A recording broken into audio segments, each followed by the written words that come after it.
राष्ट्रवादीचे प्रवक्ते सूरज चव्हाण सध्या आपल्यासोबत जोडले गेलेत। सूरजजी, आपण पाहतोय माणिकराव कोकाटेंसंदर्भात अतिशय महत्त्वाची सुनावणी पार पडतेय।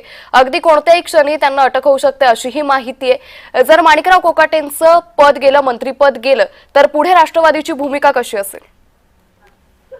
पहिलं तरी या प्रकरणामध्ये आम्ही हायकोर्टामध्ये दाद मागितलेली आहे। आमचे वकील त्या ठिकाणी पोहोचलेले आहेत आणि या प्रकरणामध्ये आम्हाला पूर्ण विश्वास आहे की आमची बाजू त्या ठिकाणी मांडल्याच्या नंतर हायकोर्टातून आम्हाला त्या ठिकाणी दिलासा भेटेल, कारण आम्ही आमची बाजू त्या ठिकाणी भक्कमपणे मांडू आणि आम्हाला न्यायदेवतेवर पूर्ण विश्वास आहे। पहिलं गोष्ट तरी या प्रकरणामध्ये अनेक काही इश्यू आहेत, त्या कोर्टामध्ये आमचे विधिज्ञ मांडतील आणि त्यामधून त्यांना कोकाटे साहेबाला न्याय नक्की भेटेल हा विश्वास आम्हाला आहे। सूरजजी, आपण पाहतोय गेल्या काही दिवसांपासून हिवाळी अधिवेशन जेव्हापासून सुरू झालं, नवाब मलिकांच्या नेतृत्वावरती कुठेतरी भाजप नाराज आहे अशी चर्चा होत असताना आता माणिकराव कोकाटेंसंदर्भातही मुख्यमंत्र्यांनी थेट अजितदादांच्या समोर प्रश्न मांडलाय की जर माणिकराव कोकाटेंचं मंत्रिपद गेलं तर दुसरं मंत्रिपद नेमकं कुणाला द्यायचं असा प्रश्न त्यांनी अजितदादांना विचारलाय। अजितदादांचं नेमकं यावरती काय मत असेल?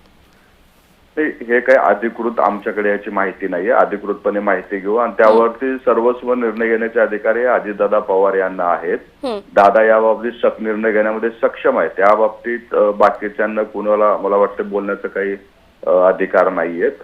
परंतु मला वाटतं अशा पद्धतीची कुठली चर्चा झाली नसावी, कारण हे न्यायालयीन विषय आहे आणि न्यायालयाचा सन्मान करणं आमचं काम आहे आणि आमच्या इकडनं हायकोर्टामध्ये दाद मागितली गेलेली आहे। त्याच्यावर हायकोर्ट जे काही निर्णय देईल तो आमच्यासाठी अंतिम असेल। तो निर्णयपर्यंत आम्ही शांत आहोत आणि आम्हाला विश्वास आहे की तो लवकरच निर्णय येईल। सूरजजी, मात्र या सगळ्या पार्श्वभूमीवर एक महत्त्वाचा मुद्दा उपस्थित होतोय की जर कोकाटेंचं मंत्रिपद गेलं तर नाशिकच्या राजकीय समीकरणावर, महायुतीच्या राजकीय समीकरणावर याचा कशा पद्धतीने परिणाम होऊ शकतो?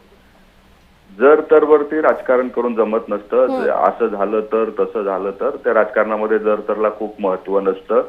आम्ही व्यावहारिक राजकारण करणारी लोक आहोत आणि संविधानाला मानणारे, न्याय व्यवस्थेवर विश्वास ठेवून काम करणारे लोक आहोत। त्यामुळं अशा जर तरच्या याच्यावर बोलण्याऐवजी मला वाटते की थोडंसं थांबाल तर आपल्याला सगळं भेटून जाईल। जी नक्कीच, त्यामुळे आगामी काळात आता कोकाटेंवरच्या सुनावणीनंतरच सगळं स्पष्ट होईल। तुर्तास धन्यवाद सूरजजी, आपण जय महाराष्ट्रला दिलेल्या प्रतिक्रियेसाठी।